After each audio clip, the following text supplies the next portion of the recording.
On Christmas night, when Manhattan shimmered under strings of golden lights and every family gathered around warm living rooms, Harper Lane stood alone in her Brooklyn apartment, holding a plate of sugar cookies her little boy had decorated for his father. Snow tapped softly against the window, the kind of gentle snowfall that usually made her feel safe. But tonight, something felt wrong in her chest, like her heart already knew a truth her mind refused to accept. Bradley had promised, sworn, that this Christmas would be different. No late meetings, no emergency client dinners, no disappearing acts. He told her he wanted to be a better husband, a better father. And for one fragile moment, Harper had believed him. She had wrapped her hope in ribbon, placed it quietly under the tree, and pretended the past didn't exist. But then her phone buzzed. At first, she didn't look. She was tucking her son Eli into bed, stroking his hair as he whispered, "Daddy will be home soon, right?" Harper forced a smile, kissed his forehead, and whispered, "Of course, baby, he promised." Only when the apartment finally fell quiet did she pick up her phone. It was a video, not from a stranger, from Christine, Bradley's own sister. No caption, just 30 silent seconds recorded inside the grand lobby of the Plaza Hotel, where crystal chandeliers glittered like frozen fireworks. Harper pressed play. The orchestra in the background swelled with a Christmas waltz as guests in designer gowns floated through the scene. Then the camera found him, Bradley, her husband, laughing in a tuxedo, champagne in hand. Not alone. A woman pressed tightly to his side, her red silk dress catching the chandeliers like living flame. Sienna Caldwell, the mistress he had sworn he'd cut off forever.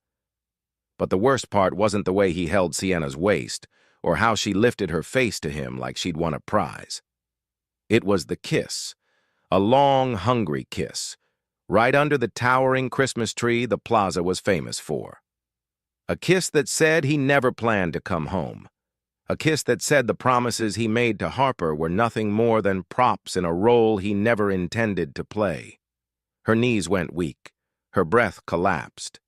The plate of cookies slipped from her hands and shattered across the floor, icing and sprinkles scattering like tiny, broken hopes. And then, her son's small voice drifted from the hallway. "Mommy?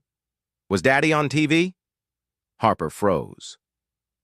Because the video, already viral, had been picked up by a gossip segment playing on the muted TV behind her.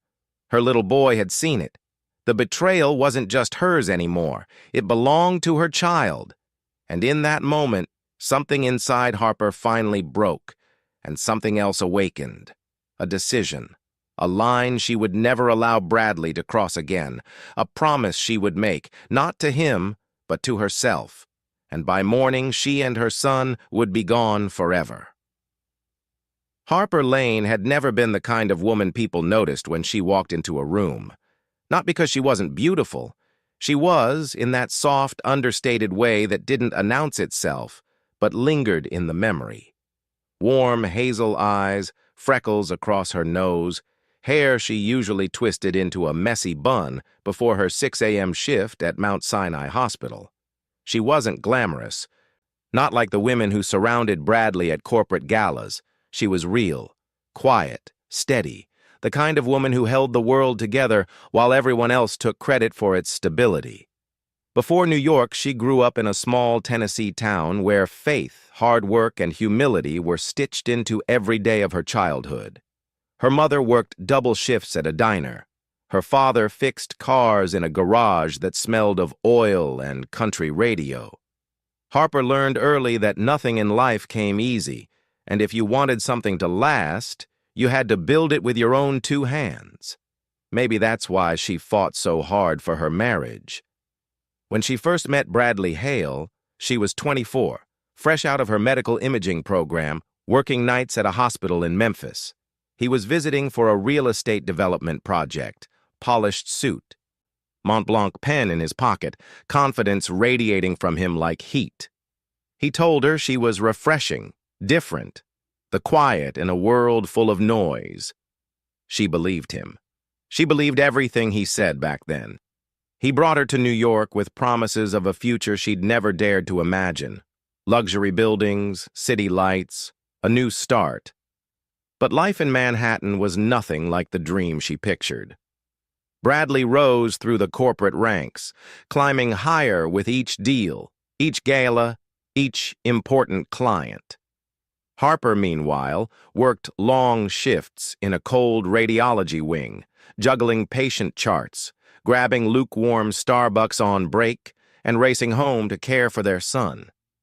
It wasn't the life she dreamed of, but it was the life she made work. She packed Eli's lunches. She handled the bills because Bradley insisted she understood budgeting better. She soothed fevers, wiped tears, read bedtime stories, often alone. Every time Bradley failed her, she stitched the wound and kept going, believing that families survived storms, that loyalty meant staying when things were hard. But loyalty turned into loneliness, and loneliness turned into fear. Fear that Bradley didn't love her anymore. Fear that she had wasted her best years on a man who saw her as nothing more than the mother of his child and the keeper of his home. Fear that she wasn't enough. Yet beneath it all, Harper's strength lived quietly, steady, patient, like coals waiting for the right moment to ignite. She just didn't know that moment was coming, and when it did, the fire inside her would change everything. New York in December had a way of dazzling even the most jaded souls. Manhattan glittered like a jewel box, storefronts glowing with Christmas displays, Fifth Avenue wrapped in gold lights, and the icy air carrying the faint scent of roasted chestnuts from street carts. It was beautiful. It was breathtaking. And yet, for Harper Lane, it was the loneliest place in the world. Bradley's world looked nothing like hers. His kingdom stretched from the polished glass towers on Park Avenue to the marble-floored lobbies where doormen greeted him by name. At Hale and Weston Properties, he occupied a corner office on the 46th floor, a pristine space overlooking the Manhattan skyline. Leather chairs, a sleek MacBook Pro, a decanter of aged whiskey, and a framed photo of Eli on his desk, placed there only for show. To visitors, he looked like a devoted father, but Harper knew the truth. He hadn't attended a single parent-teacher meeting in months. Still, it was the office that fed Bradley's ego. Deals, power, lights, applause. And nowhere was that more evident than the annual Hale and Weston Christmas Gala, a spectacle held beneath the massive chandeliers of the Plaza Hotel. It was the kind of event where women wore gowns that shimmered like liquid silver, where business tycoons toasted to their own success, where long tables glittered with crystal glasses and the orchestra played so perfectly it felt unreal. It was also the place Bradley spent nearly every December night, networking. For Harper, the setting couldn't have been more different. While Bradley drank champagne beneath gold-plated ceilings, she moved through the fluorescent-lit halls of Mount Sinai Hospital, sterile corridors humming with machines, babies crying in the neonatal unit, exhausted doctors in scrubs clutching iPads and black coffee.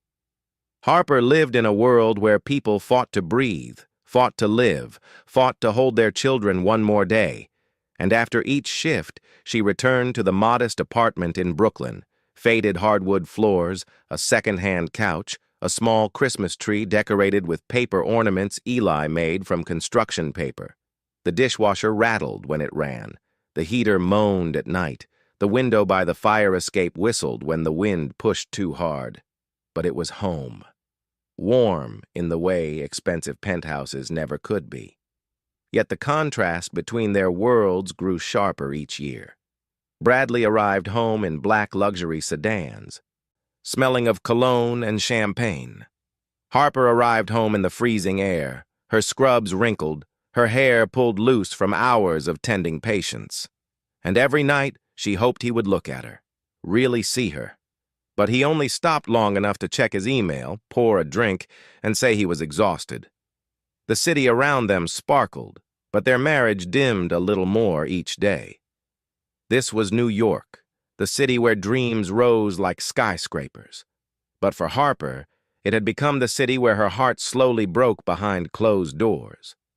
Most people saw Bradley Hale as a success story, a polished Manhattan executive with a perfect smile and a spotless reputation.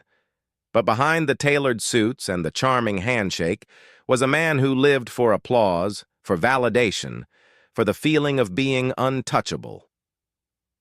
And nothing fed his ego more than the woman he chose to keep hidden from the world, Sienna Caldwell. Sienna wasn't just another young PR specialist climbing her way through the corporate maze. She was ambition wrapped in red silk, with a smile sharp enough to cut glass. She knew exactly what rooms she wanted to be in, and exactly which men could get her there. Her perfume lingered long after she left, sweet and calculated, the kind of scent meant for trophy wives and luxury penthouses. She met Bradley during a marketing pitch on the 46th floor. He was impressed by her confidence. She was intrigued by his power. It didn't take long for their flirtation to morph into something dangerous. Dangerous for Harper, but intoxicating for them. They began meeting in his office after hours, the city lights flickering through the glass wall as whispers turned into secrets, and secrets turned into leverage. Because Sienna never gave without taking something first, she kept screenshots, emails, voice recordings, things Bradley never imagined anyone would collect. To him, she was simply the excitement he felt entitled to, a break from the ordinary life he claimed Harper trapped him in. But for Sienna, he was an investment, a stepping stone. And if that stone cracked, she kept enough evidence to build herself a stairway out. Harper sensed something long before she knew the details. Bradley would come home smelling like unfamiliar perfume or invent excuses so flimsy they collapsed under a single question. His temper sharpened, his patience thinned, and his words turned into weapons. "You're too sensitive." "You're imagining things. You're lucky I provide for you."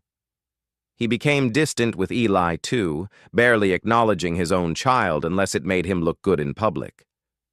Harper carried the weight alone: school lunches, bedtime stories, scraped knees, and midnight fevers. Bradley only appeared for photos or holiday cards.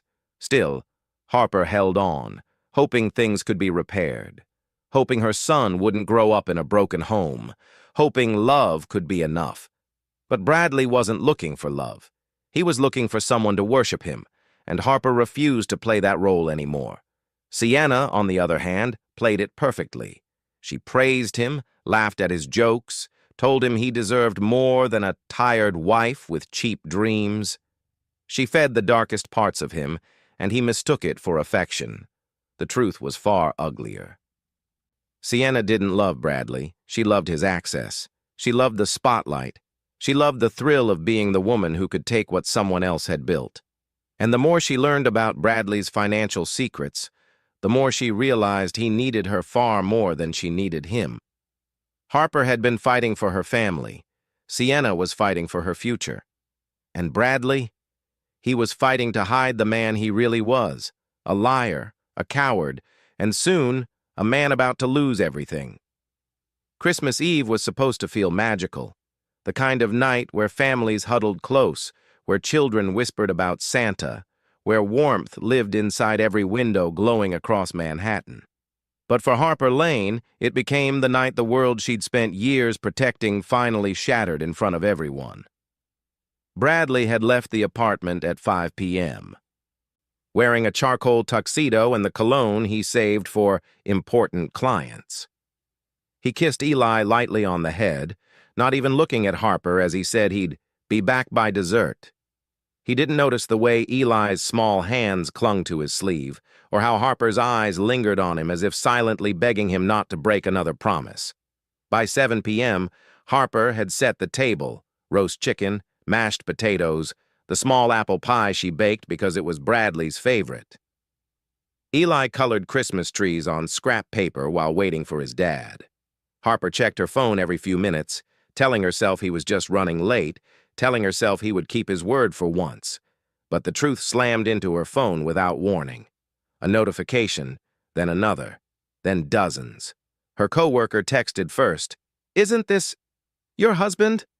Harper tapped the video and watched her life fall apart in 30 seconds. The Plaza Hotel's marble lobby sparkled with gold tinsel, towering wreaths, and a Christmas tree so massive it brushed the chandelier. Under that tree stood Bradley, her husband, laughing with Sienna Caldwell pressed against him. Cameras flashed, champagne sparkled, and then, in front of New York's elite, Bradley dipped Sienna back and kissed her as if he were the leading man in a holiday romance movie. But this wasn't fiction. It was betrayal, filmed, posted, and shared across social media by guests who thought they were capturing a glamorous moment. And Sienna, smirking, radiant, glowing under the camera lights, whispered something into Bradley's ear that made him grin wider than Harper had seen in years. As the video looped, Harper felt her chest tighten, breath thinning until her vision blurred. The room spun, the fairy lights dimmed, and for a moment she thought she might faint. She gripped the edge of the table, knuckles white, forcing herself to breathe. But the worst moment wasn't the video. It was hearing her son's voice. "Mommy, Daddy's on TV." Harper turned slowly, dread pooling in her stomach. The muted TV above the kitchen counter had switched to a gossip segment replaying the exact clip she'd just watched. Eli stood frozen, his eyes wide, confusion etched into his tiny face. "Why is Daddy kissing that lady?" he asked softly. It was the question Harper had never wanted him to ask, the question that finally broke her. She knelt beside him, pulling him close, shielding him from the screen as tears burned down her cheeks. All the years she'd tried to protect him, to keep his world whole, to pretend his father cared enough to try, it all crumbled in an instant. And that was the moment Harper knew. This wasn't a marriage anymore. It was a wound, and she would not let her son grow up inside it. By the time the snow thickened outside, Harper was no longer crying. She was planning her escape. The apartment felt unbearably still after Harper tucked Eli into bed. He fell asleep clutching his stuffed bear, the one Bradley had bought during one of his rare, sincere moments, though now even that memory felt tainted. Harper watched her son's chest rise and fall, steady and innocent, untouched by the cruelty of the world his father had dragged them into. She brushed a strand of hair from his forehead, whispering, "I'm sorry, baby. I should have protected you better." But the moment she closed his bedroom door, the strength she forced into her voice dissolved. Her legs buckled. Her hand clutched the wall as she slid to the floor, the cold, hard wood pressing against her spine. Then the sob hit. Not a quiet tear, not a graceful cry. A raw, broken, guttural sound ripped from the deepest part of her. Years of betrayal, humiliation, gaslighting, loneliness, exhaustion, everything she'd swallowed in silence, burst all at once. She pressed her fist to her mouth to muffle the sound. She didn't want Eli to hear. She didn't want him to ever feel like his mother couldn't hold their world together. But tonight, she couldn't pretend. Tonight, she wasn't the strong, patient woman who fixed scraped knees and paid bills and smiled through disappointment. Tonight, she was a mother who'd been deceived, a wife who'd been thrown away like she was disposable. A human being who couldn't understand how someone she loved could humiliate her so publicly. Her phone buzzed again. She didn't want to look, but she did. More messages, more mentions, more strangers tagging her in comments she didn't ask for. Bradley Hale and his mistress spotted at the plaza. Christmas scandal. Power couple? Looks like someone's wife didn't get the memo. Poor woman. Hope she's okay. Pity. Public pity. It burned worse than the betrayal. She shoved the phone away, her breath shaking uncontrollably. Her mind spiraled. What would people say about her? What would become of Eli? How would she survive in New York alone? Bradley controlled the money. He controlled the narrative. He could ruin her if he wanted to, and he would. Because men like Bradley always fought harder to protect their image than their families. Harper hugged her knees, rocking slightly as old memories surfaced, her mother warning her, "A man who loves himself too much will never love you enough." Harper had ignored it. She believed she could be the exception. She believed she could fix him.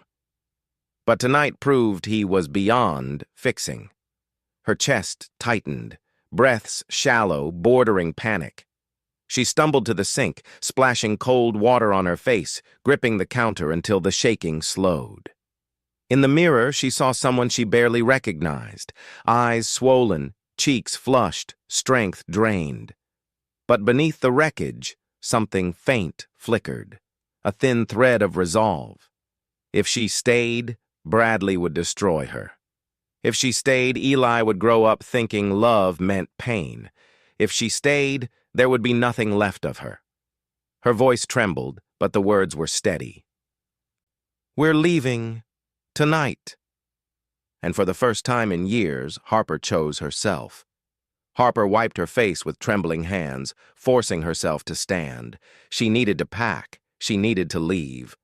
But when she reached for the hallway closet to grab Eli's small suitcase, something unexpected fell to the floor. A slim black folder with the Hale & Weston logo embossed on the front.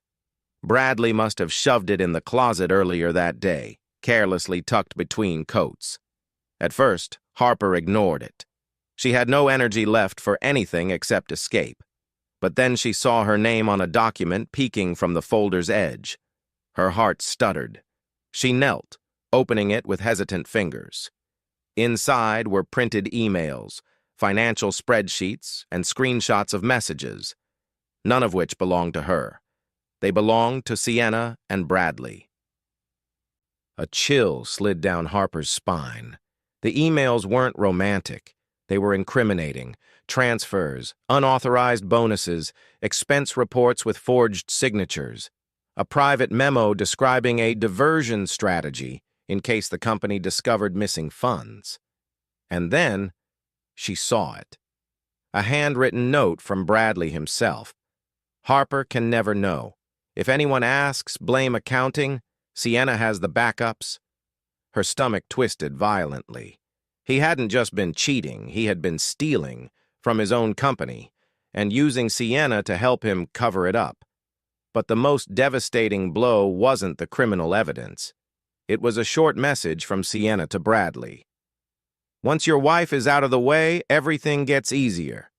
The less she knows about Eli's trust fund, the better." Harper froze.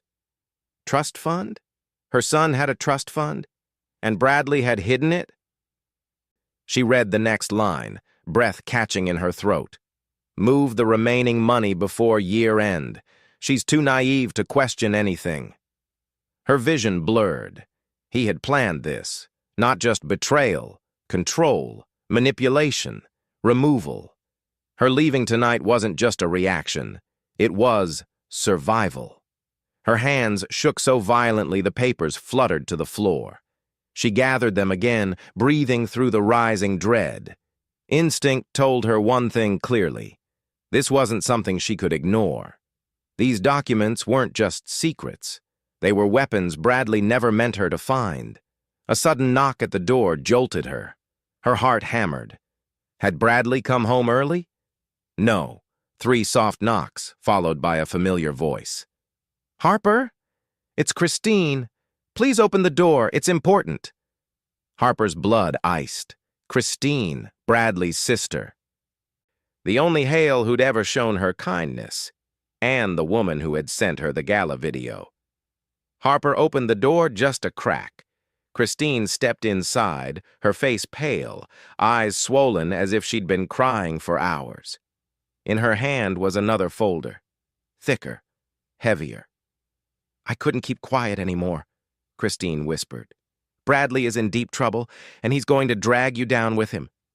You need to see this before you decide anything." Harper stared, breath unsteady. Because this was the second twist in one night. Christine wasn't here to defend her brother. She was here to save Harper. Harper didn't remember standing up. She didn't remember moving across the living room. All she knew was that her body was suddenly operating on instinct. Pure, fierce, maternal instinct that surged like electricity through her veins. Christine's warning still echoed in her head. Bradley's planning to shift blame. If the company collapses, he'll say you were involved. You and Eli are not safe here.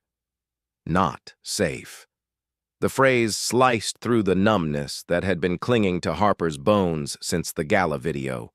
She looked toward the hallway where her son slept peacefully, unaware his father had turned their lives into a ticking time bomb. Harper's voice came out shaky. "I have to get him out." Christine nodded. "I'll help you pack. You don't have much time." The words were terrifying, yet liberating. For the first time in years, someone wasn't telling Harper to calm down, or to stop overreacting, or to think about Bradley's reputation. Someone was telling her to run. Together, they moved quickly but quietly.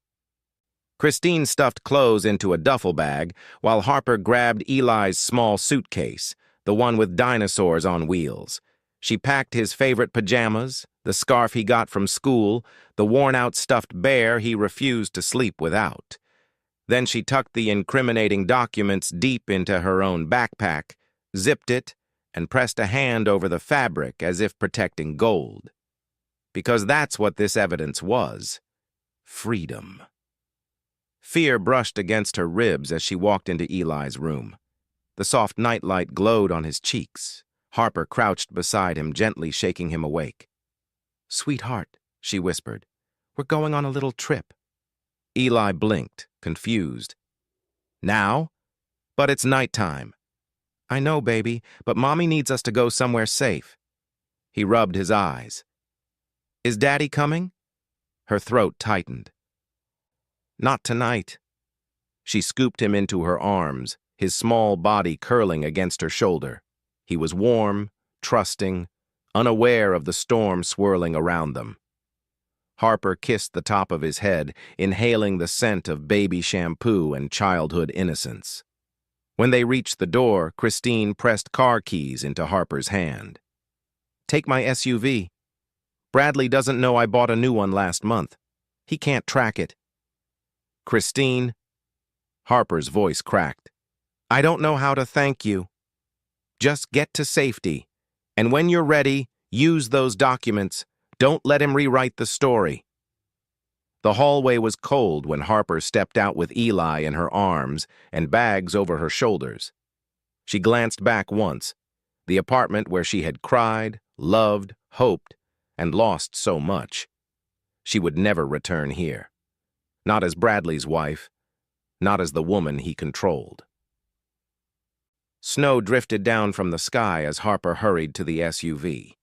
The city was quiet, improbably peaceful, as if offering her one final kindness before the world woke up again. She buckled Eli into his seat. She started the engine. She gripped the wheel.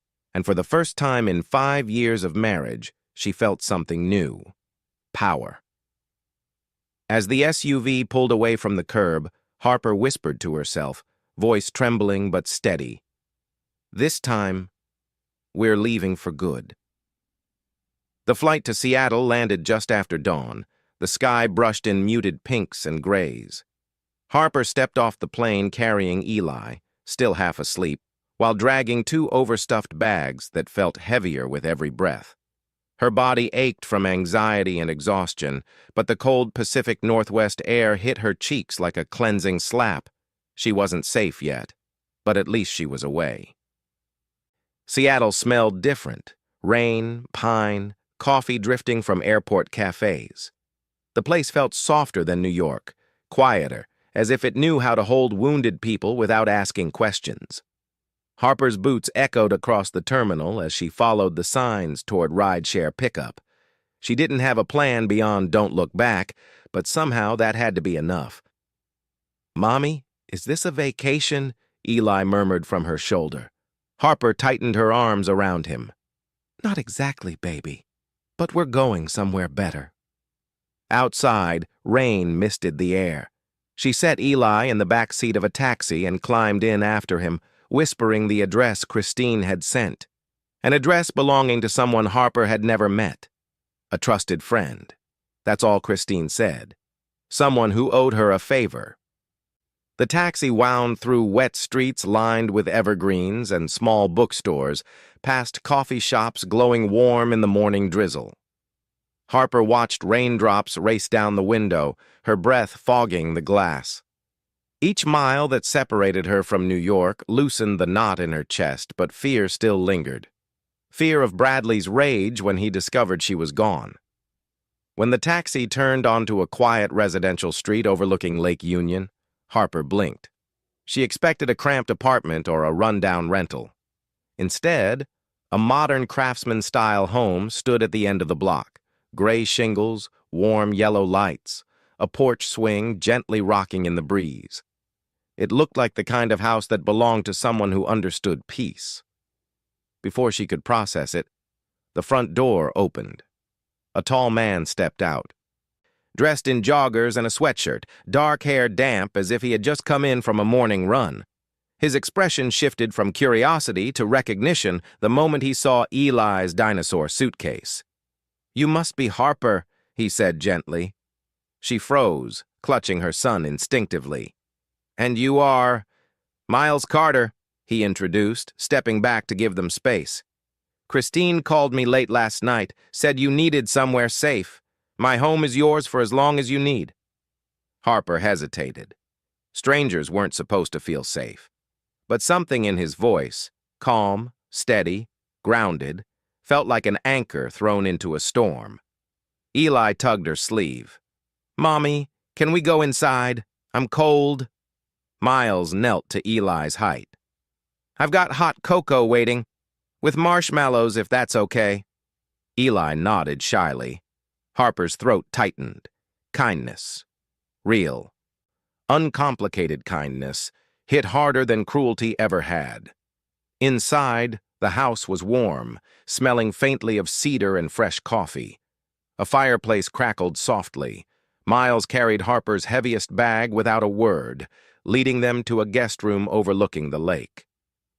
"This is temporary," Harper whispered to herself as she set Eli on the bed. "Just until we figure things out." But when Miles returned with cocoa for Eli and a steaming mug of tea for her, something in Harper's chest shifted. For the first time in years, she felt safe. She didn't know yet that Miles Carter would become far more than a refuge. He would become the man who helped her rebuild everything she'd lost. Bradley Hale stumbled into the Brooklyn apartment just after 2 a.m., the taste of champagne still clinging to his tongue. His tuxedo jacket hung over his shoulder, and his tie was pulled loose around his neck. He wasn't drunk. Bradley never allowed himself to lose control, but he was floating on the high of the gala, on the attention, the cameras, the whisper of Sienna's perfume lingering on his shirt. He expected a warm apartment. He expected Harper waiting with that wounded smile she always forced. He expected Eli asleep in his tiny dinosaur bed. What he did not expect was silence. Thick, heavy, wrong. "Harper," he called, flipping on the hallway light. "Why is the place dark?" No answer. His annoyance sparked first. How dare she not wait up? But it dissolved when he noticed something odd. The small row of children's shoes by the door was missing. So was Harper's coat. So was the backpack she used for Eli's daycare. A cold prickle crept up Bradley's spine. He strode to Eli's room and threw open the door. Empty. The bed, unmade. The stuffed bear, gone. The nightlight, still glowing softly, casting a lonely halo across the room. "Harper," he repeated, voice growing tight. "This isn't funny." He began opening closets, cabinets, the bathroom, the laundry room. Empty, empty, empty. The apartment felt like a stage after the actors had fled. Then he saw it, on the kitchen counter. A folded note. He snatched it up. "Bradley, Eli, and I are leaving. We're safe." We'll contact you through a lawyer. Do not come after us. Harper. He crushed the note in his fist. Unbelievable, he growled. She's trying to make a scene. He stormed through the apartment searching for any sign of where she had gone. No suitcases, no toiletries, no kids' clothes. She had taken everything that mattered. His chest tightened, not with guilt, but with panic. Because this wasn't just about abandonment.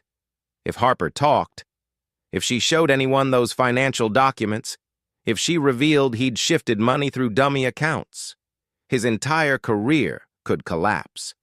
He grabbed his phone and dialed Harper, straight to voicemail. Then he called her sister, her co-workers, the hospital. Nothing. Finally, he called Christine. She answered on the second ring. "What do you want?" "Don't play dumb," Bradley snapped. "Where's Harper?" Her sigh was cold. "Gone, and you'd better hope she stays quiet." He froze. "What's that supposed to mean?" "You know exactly what it means," Christine said sharply. "The money, the forged signatures, the trust fund. She found out, Brad." His mouth went dry. No, she couldn't have. "Listen to me," he hissed. "If you helped her—" "If," Christine cut in, "I did help her. Someone had to protect that child." Bradley felt the room shrink around him. The walls pressed close, his pulse hammered. "I'll get Eli back. I have rights." "You have a problem," Christine replied, "and she has the evidence." The call ended before he could respond. Bradley stood motionless, the cold reality settling into his bones. His wife was gone. His son was gone. His secrets were slipping through his fingers, and for the first time in his life, Bradley Hale felt something unfamiliar: fear. Seattle didn't greet Harper with sunshine, but with a gentle gray sky and a soft drizzle that felt strangely comforting.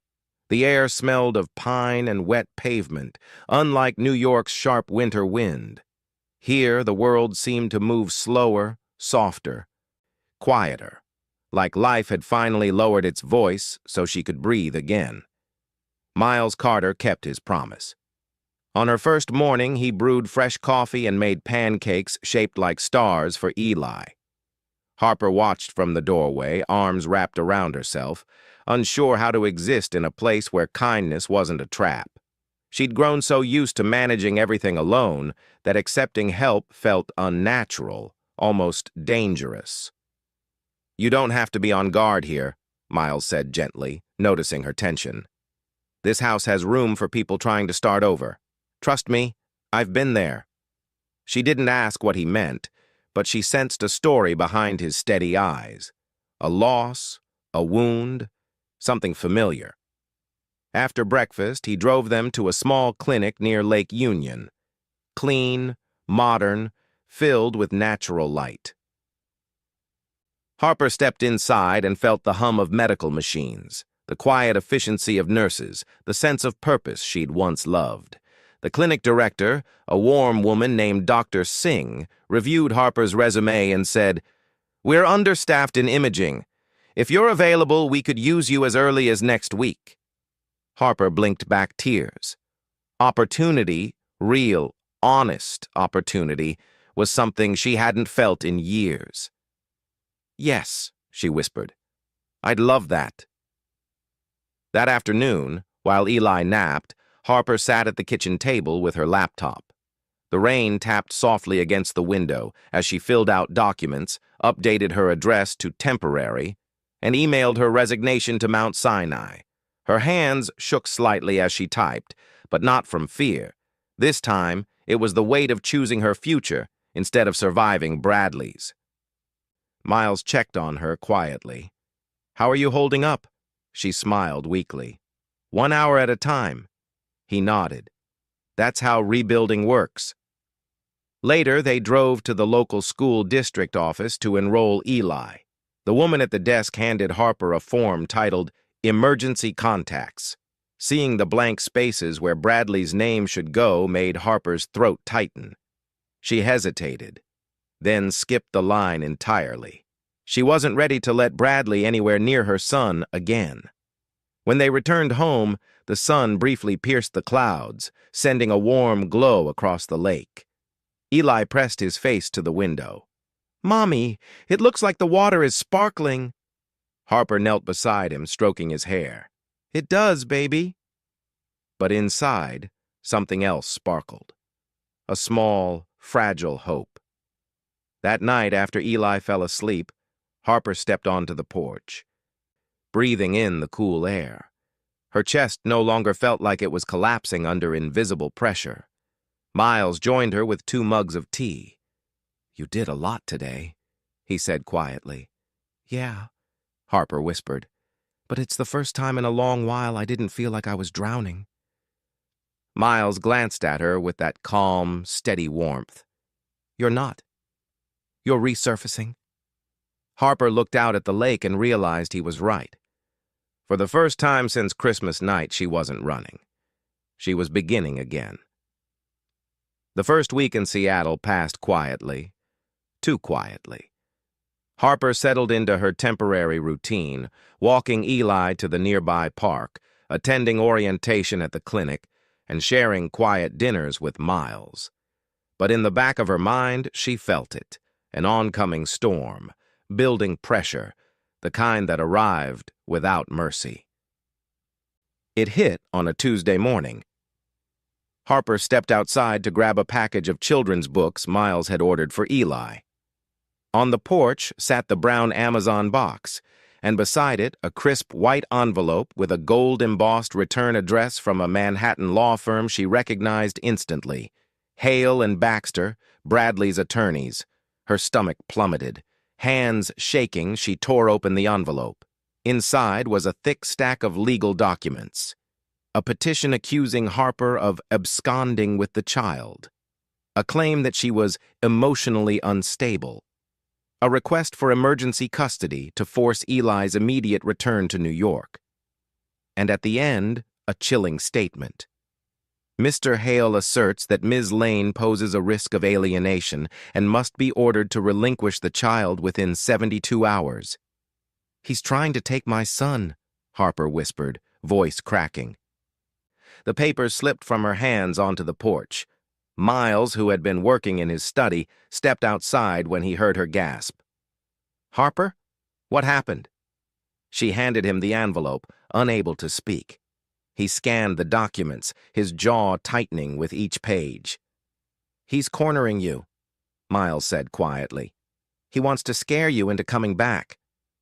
"It's working," Harper choked out. "Miles, he has money, lawyers, influence. What if the court believes him? What if he takes Eli away from me?" Tears spilled down her cheeks as panic clawed through her chest. It felt like New York was reaching across the entire country to drag her back into hell. Miles stepped close, not touching, not crowding, just steady. "You left because you were protecting your son, and you have proof. You're not alone in this." "But proof isn't enough," Harper whispered.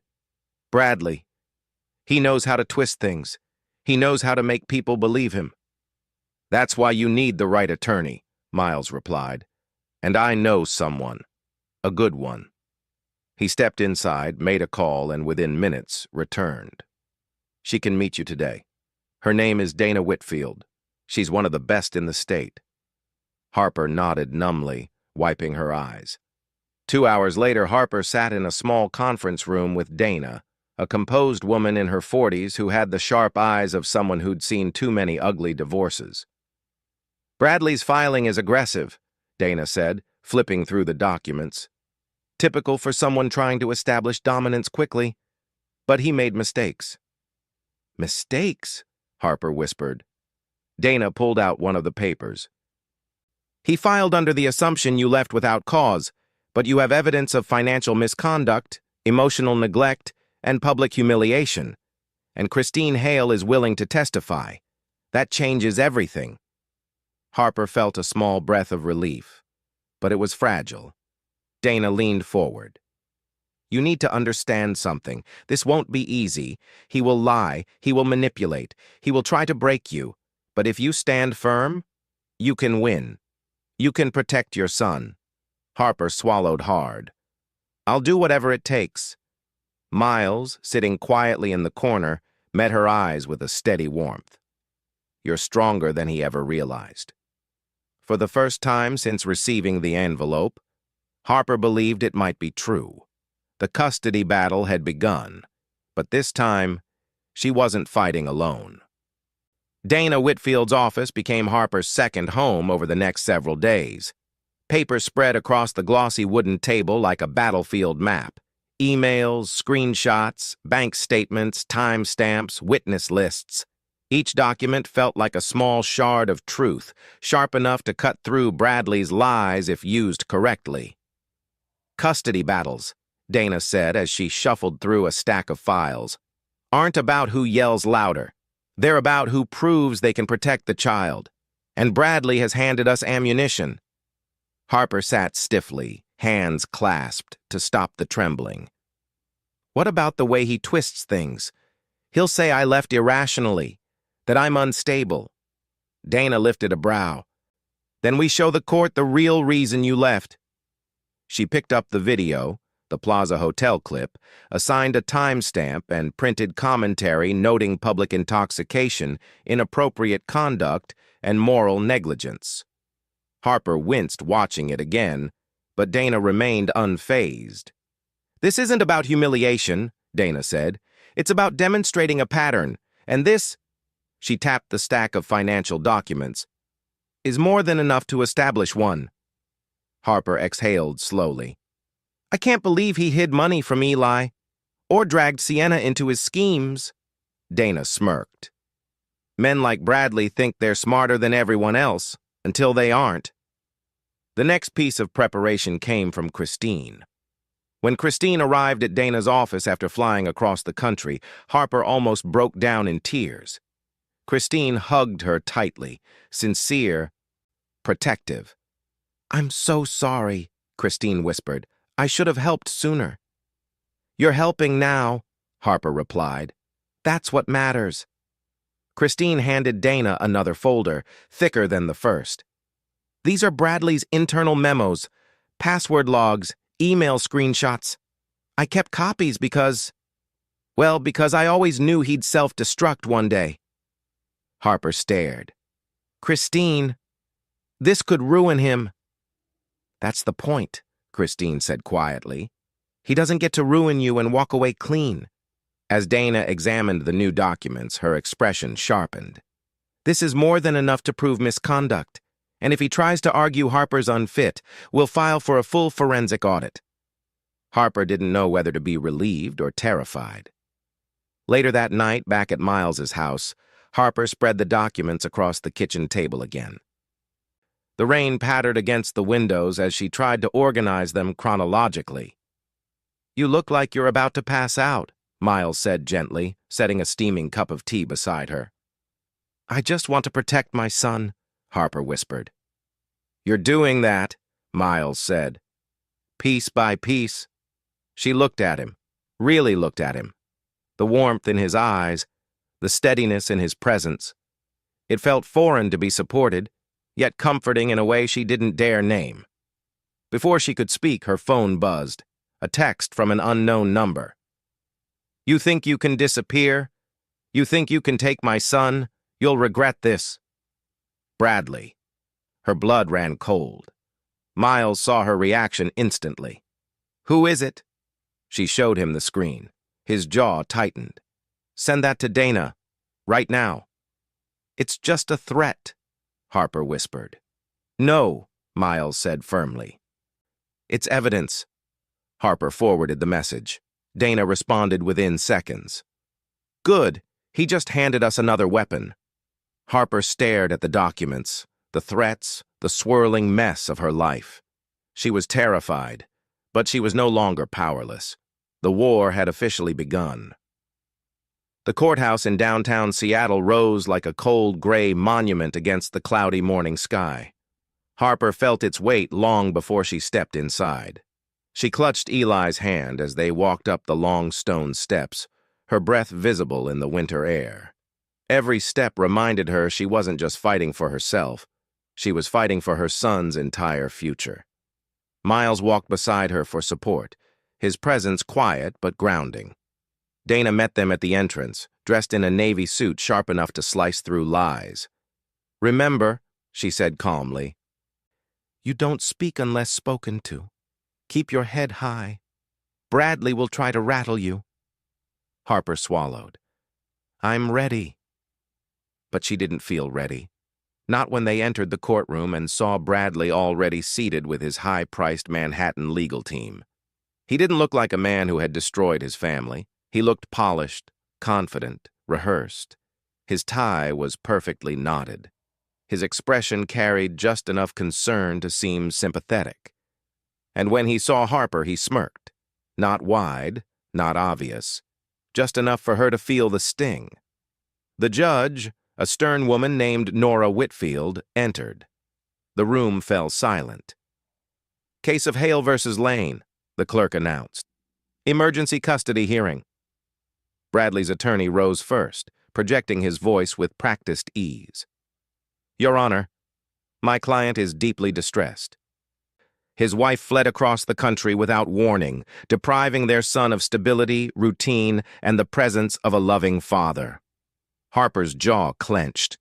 He continued, "Ms. Lane has a documented history of emotional volatility, and we fear for the child's welfare." Harper stiffened. Dana placed a calming hand over hers. Then came the twist. The attorney held up a stack of printed photos, images of Harper in moments she never knew were captured. Her crying outside Mount Sinai after a brutal shift. Her carrying a screaming toddler during a meltdown. Her sitting alone on a park bench, exhausted.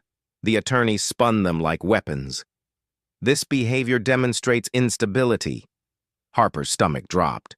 Were these from Bradley? Or Sienna? Judge Whitfield studied the photos, then turned to Harper. "Ms. Lane, do you have representation prepared to respond?" Dana stood, her voice cool as steel. "Yes, Your Honor, and we request these photos be dismissed as they show a working mother caring for her child, not instability." She handed the judge a bound packet. "In contrast, here is documented evidence of Mr. Hale's public misconduct, his ongoing extramarital affair, and financial irregularities." Bradley's composure cracked. "That's irrelevant." "Sit down, Mr. Hale," the judge ordered. Dana continued. "Additionally, we have proof that Mr. Hale threatened Ms. Lane via text message, direct intimidation." The judge reviewed the documents. Bradley's face paled. But then came the emotional blow. Unexpected. Brutal. The judge said, "While the evidence against Mr. Hale is concerning, interstate relocation without notification is also serious. Therefore, until further evaluation, temporary joint custody is ordered, with supervised visitation for the father in Seattle." Harper's breath hitched. Joint custody, even after everything? Bradley exhaled in triumph. Dana leaned close. "This is not a loss. It's the court being cautious. We'll win the long battle." But Harper felt crushed. She wanted protection, safety, a clean break. Instead, she had legal chains tying her to the man she was running from. As the hearing adjourned, Bradley walked past her slowly, whispering under his breath, "You can't run forever." Her body chilled. But when she lifted her eyes, she found Miles watching her with quiet determination, reminding her this wasn't the end, just the beginning of the real fight. The days after the first hearing felt heavy, as if the courtroom's cold marble still clung to Harper's skin. She carried the weight of joint custody like an invisible shackle, terrified Bradley would twist his newfound access into another weapon. But Seattle, quiet, rainy, steady Seattle, had a way of softening the panic that lived inside her. Every morning began the same. Eli at the kitchen counter eating cereal shaped like little stars. Miles brewing coffee while soft jazz played from a speaker tucked near the window. Harper breathing slowly, letting her shoulders settle a little more each day. "You don't have to rebuild everything at once," Miles told her one morning as he handed her a mug. Just choose one corner of your life to fix at a time. She smiled weakly. Which corner do I start with? Whichever one hurts the least, he replied. It was the first time she laughed in weeks. Work helped. The imaging clinic gave her purpose again. Patients who trusted her, colleagues who brought her lunch, children who giggled when she made their wrist x-rays look like superhero badges. Slowly, Harper began to remember who she was before Bradley had chipped away at her confidence. But healing wasn't linear. Some nights, she lay awake staring at the ceiling, haunted by Bradley's voice in the courtroom. Other nights, she replayed his threats, wondering if she'd ever truly escape him. And on the hardest nights, she crept into Eli's room, watching him sleep, terrified the court might someday decide she wasn't enough. One rainy evening, Harper stood on the porch, staring at the lake when Miles joined her, hands tucked into his jacket pockets. "You're overthinking again," he said softly. "Seems to be all I do now." Miles leaned against the railing beside her. "You survived New York. You survived that marriage. You survived walking away with nothing but your son and a few bags. That's not fear talking, Harper. That's strength." She blinked quickly, swallowing emotion. "I don't feel strong." "That's because you haven't looked in a mirror lately," he said, his voice low. "You're not the woman who arrived here in tears. You're standing straighter, holding your ground, learning to breathe again." She exhaled shakily. "I'm still scared." "Good," Miles said. "Courage isn't the absence of fear. It's doing the hard thing anyway." His words wrapped around her like a warm blanket. The subtle shift between them grew thicker with each passing day. Not romantic, not yet, but protective, familiar, safe. The kind of connection built slowly, like trust earned one soft gesture at a time. One night, after Eli fell asleep on the couch during movie night, Harper draped a blanket over him. When she turned, she found Miles watching her. Not with pity, not with curiosity, but with something deeper.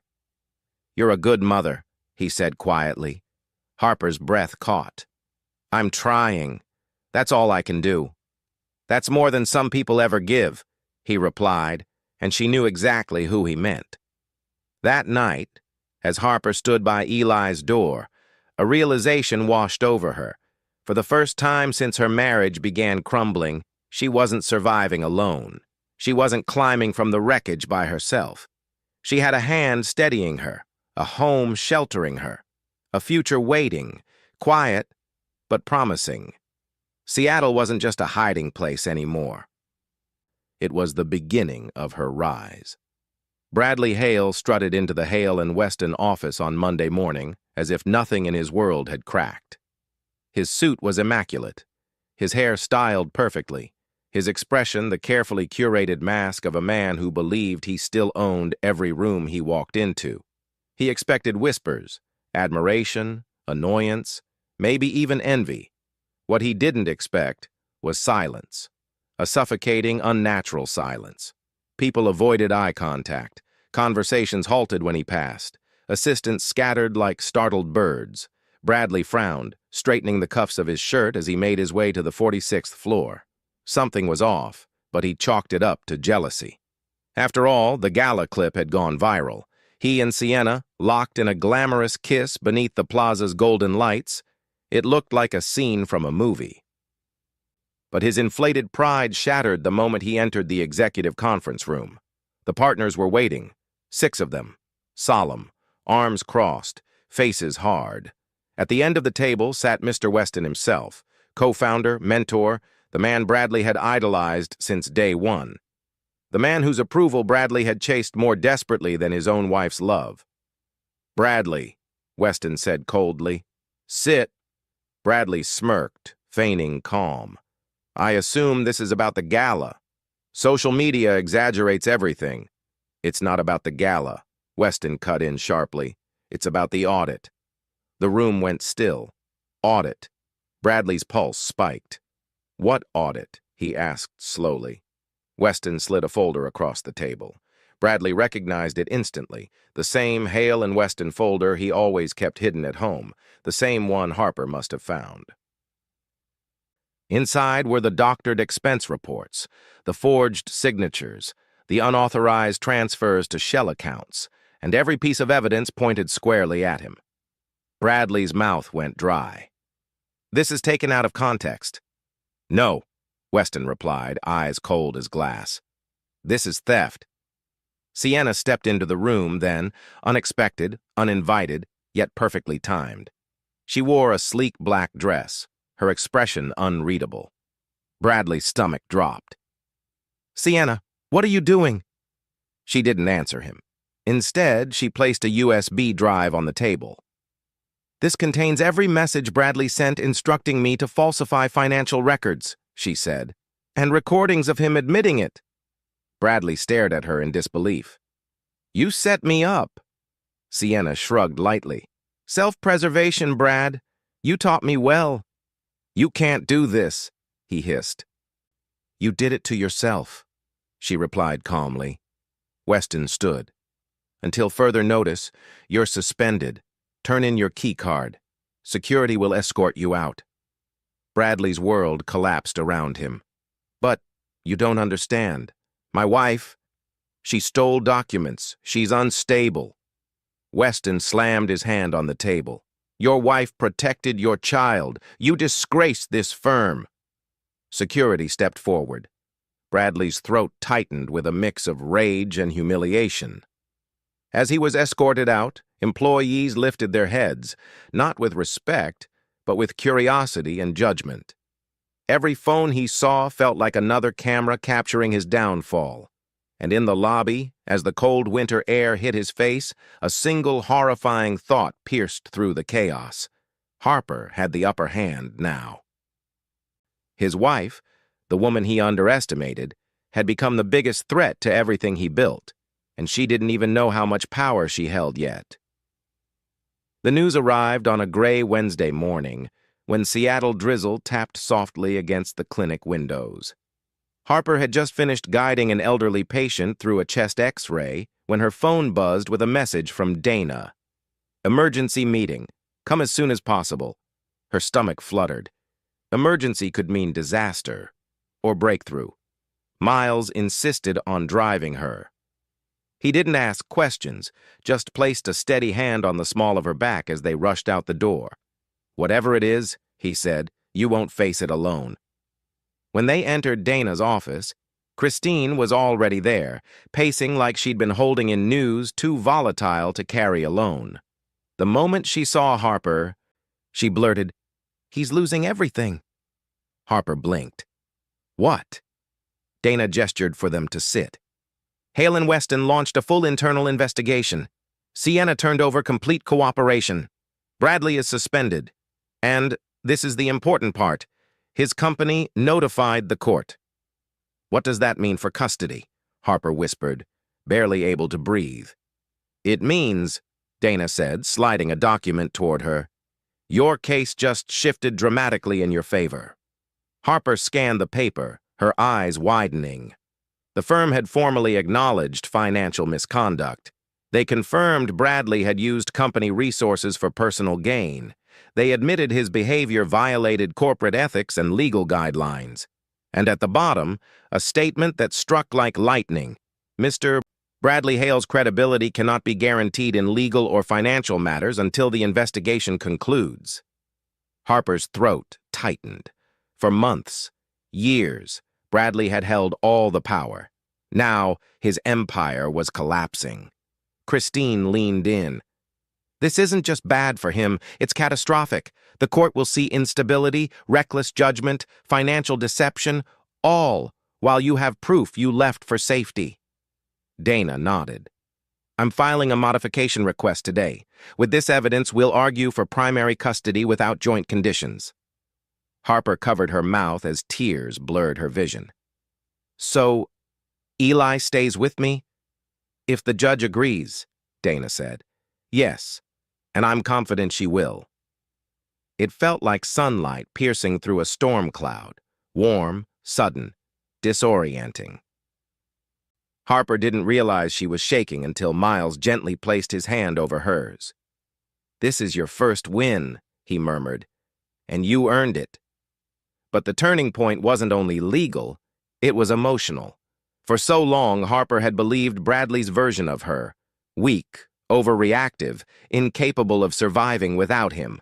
Every insult he fed her became a chain. Every betrayal chipped away another layer of self-worth.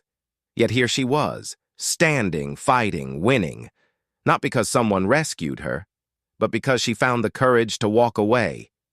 Christine exhaled shakily.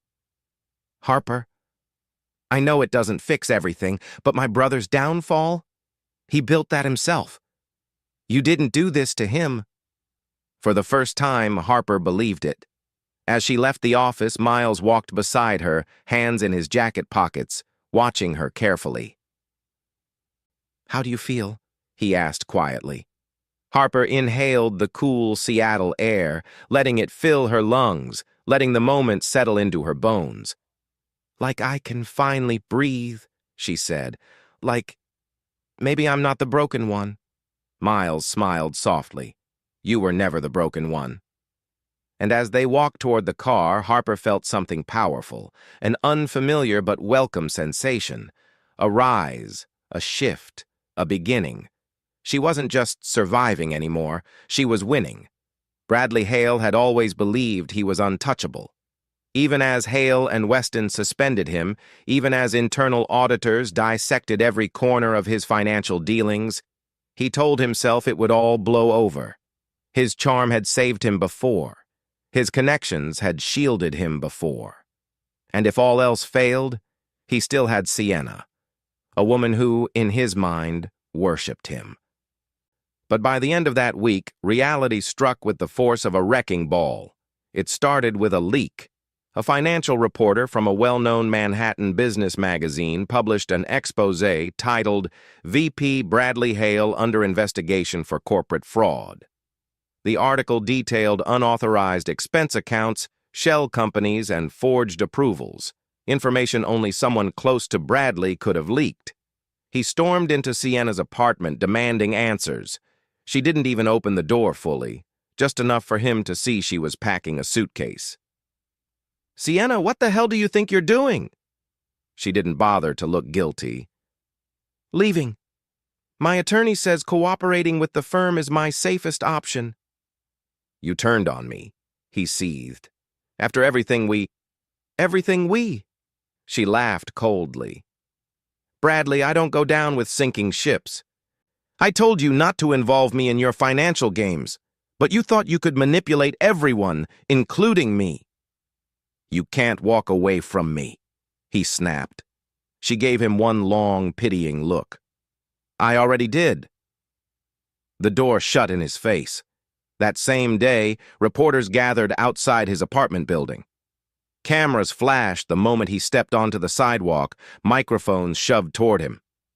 "Mr. Hale, is it true you falsified expense records? Are you facing criminal charges? What about the video with your mistress at the plaza? Has your wife filed for full custody?" Bradley attempted a tight smile. No comment. But the real blow came when a financial news station aired a special segment on corporate ethics. Footage of Bradley's gala kiss with Sienna played on loop beside a headline that read, "Executives behaving badly when power turns toxic." Social media devoured it. Within hours, the Bradley Hale scandal trended nationwide. His reputation, once clean and glossy, now dripped with public ridicule. But humiliation wasn't the worst part. The worst part came when his phone buzzed with an email from his firm's legal department. Effective immediately, Bradley Hale was terminated. His severance revoked. His stock options frozen. His company credit card disabled. He stared at the email, breath hitching. No, they can't do this. But they had. Next came his bank. Accounts flagged, transactions frozen pending investigation. His Manhattan Condominium Association sent notice he was in violation of residency rules due to public conduct damaging to property reputation. His life was collapsing in real time. For the first time, Bradley felt something he'd never experienced: powerlessness. He punched the steering wheel of his luxury sedan until his knuckles split. "This is all her fault," he snarled. "Harper did this to me." He imagined her in Seattle, smiling, safe, building a life without him. Rage flooded him, hot, bitter, consuming. He whispered into the empty car, "If she thinks she's won, she has no idea what's coming." But what Bradley didn't know was this: Harper's rise had only just begun, and his downfall was far from over. The evening of the community fundraiser at the Lake Union Event Hall felt like a turning point before it even began. Soft amber lights reflected off the water, guests arrived in elegant coats, and the hall buzzed with anticipation. The event supported the clinic Harper worked for, and Miles, quietly but significantly, had become its largest donor. Harper had been asked to speak about the importance of accessible care for single-parent families. She tried to stay calm, smoothing the simple navy dress she wore. It wasn't glamorous, but it made her feel steady, grounded. "Breathe," Miles whispered, as he adjusted the microphone on her dress. "You're going to do beautifully." She smiled nervously. "I'm not used to being in front of people." "You're stronger than you think," he said, words that felt like a steadying hand on her heart. The event began smoothly, guests sipping wine and admiring the scenic view. Harper stepped onto the stage when her name was called. Her voice wavered at first, but grew stronger as she spoke about mothers who worked long hours, fathers who juggled impossible responsibilities, and children who deserved safety above all else. But just as the audience settled into heartfelt silence, the doors slammed open. Gasps rippled through the room. Bradley Hale stormed inside, disheveled, red-eyed, desperate. Security moved toward him, but he shoved past, locking eyes on Harper like a man possessed. "You think you've won?" he shouted, voice cracking. "You think you can humiliate me and walk away?" Harper froze on stage, heart pounding. Miles immediately stepped forward, positioning himself between them. "Bradley, you need to leave." Bradley pointed at Harper, ignoring Miles entirely. "She ruined my life. She stole my son. She fed lies to my company." "Your company exposed you," Harper said softly, Mike amplifying her steady voice. Bradley's eyes darted wildly. "You turned everyone against me." "No," Harper replied. "Your actions did that." Unable to control his rage, Bradley lunged toward her. Camera phones whipped out instantly. Gasps echoed. Security rushed. But Miles reached him first, grabbing Bradley's arm and forcing him back with a calm strength Bradley couldn't match. "You will not touch her," Miles growled. Bradley struggled, shouting incoherently about custody, betrayal, ruined futures. His voice cracked under the weight of panic and ego. Then the final blow landed. Not from Harper, nor Miles, nor the audience, but from Christine. She stepped forward, holding up her phone. The court requested evidence of Bradley's behavior outside legal proceedings. "Congratulations, Brad. They have it now." Her screen showed a live video, broadcasting Bradley's meltdown directly to the judge's secure intake portal. The room fell silent. Bradley froze, finally understanding.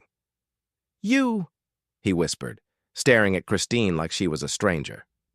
"You betrayed me too." "No," she said, voice steady. "I protected the people you hurt." Security escorted Bradley out as he shouted Harper's name, shouts that grew smaller and weaker as the doors swallowed him. When the room finally exhaled, Harper swayed slightly. Miles steadied her, his hand warm at her back. "You okay?" he asked gently. Harper nodded, tears brimming, but not tears of fear. Tears of release. For the first time, Bradley Hale's power had ended in the exact place he'd tried to destroy hers, publicly, completely, irreversibly, and the audience witnessing everything rose in quiet sympathy, Not for Bradley, but for Harper Lane, the woman who had endured and finally stood triumphant. The fallout from Bradley's public meltdown spread faster than winter wind across Lake Union. By the next morning, the video Christine submitted, combined with dozens of guest recordings, circulated through the legal system and the media. Judge Nora Whitfield reviewed everything before the final custody hearing, and her decision came swiftly, clearly, without hesitation. Given Mr. Hale's unstable behavior, ongoing investigation, and demonstrated risk to the child's emotional well-being, full physical and legal custody is hereby granted to Ms. Harper Lane. Visitation for Mr. Hale is suspended until further psychological evaluation. Harper didn't cry at first. She simply sat there, still, stunned, letting the words settle like warm sunlight on frozen ground. Then Eli climbed into her lap, wrapping his small arms around her neck. "Does this mean I stay with you forever, Mommy?" Her voice cracked. "Yes, baby, forever." Bradley, on the opposite side of the courtroom, looked hollow, not angry, not explosive, empty. His downfall was complete. Career gone, reputation destroyed, family lost, mistress vanished, allies silenced. For years he believed he was untouchable, but today, consequences finally reached him. He tried to speak, but the judge cut him off. "Mr. Hale, this court strongly advises you to seek help before attempting further legal action." Help, a word he had mocked all his life. As security escorted him out, Harper felt no malice, no triumph, only closure. The chapter that had suffocated her was over. Seattle welcomed her future with open skies. Over the following weeks, Harper settled fully into her new life. The clinic offered her a permanent position. Eli thrived at his new school, making friends, laughing more than he ever had in New York. And Miles, gentle, steady Miles, remained by her side through every small victory, every hesitant step, every deep breath of freedom. One quiet evening, Harper stood on the porch watching golden reflections ripple across Lake Union. Miles joined her, handing her a mug of chamomile tea. "You look lighter," he said softly. "I feel lighter," she admitted.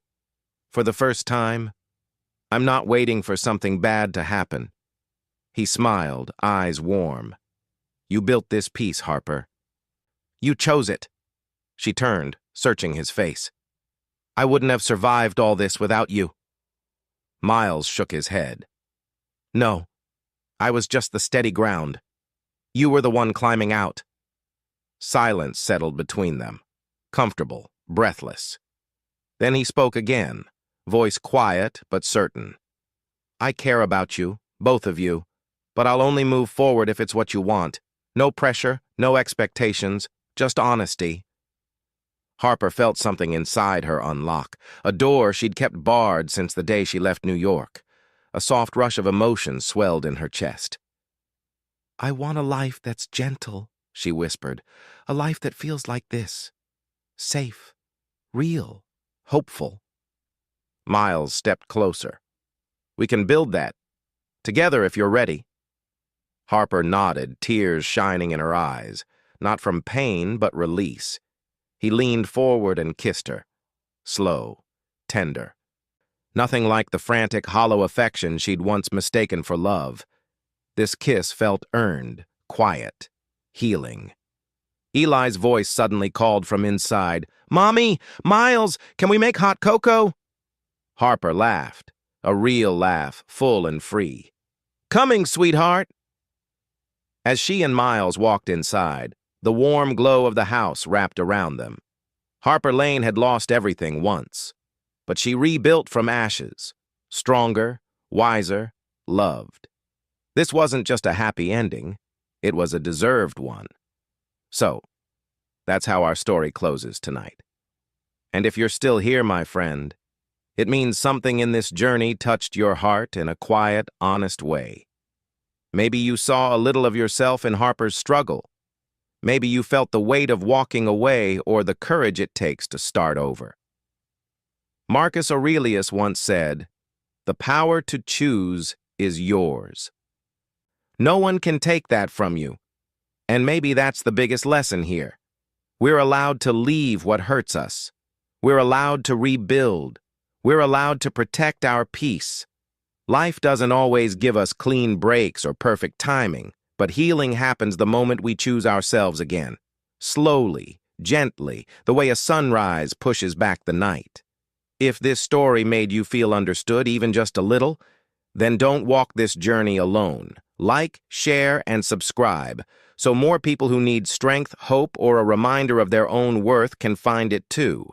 And whatever you're facing right now, remember, you're stronger than the things that tried to break you. I'm proud you stayed until the end.